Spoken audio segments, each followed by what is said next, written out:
Today we talk about how can you disable mobile entry notifications on your app so we go to figure out the solution or know how you can do that on your app.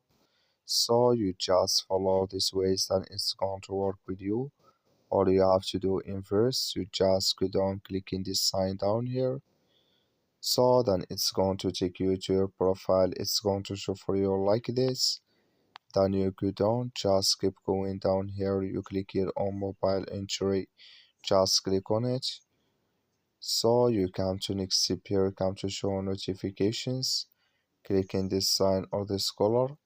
Like you see color, it's gone. That's my mobile entry notifications disable with us now. That's all you have to do. That's all. I wish you I get it. Thank you for watching. Don't forget to support us by liking and subscribe. So thank you for your watching.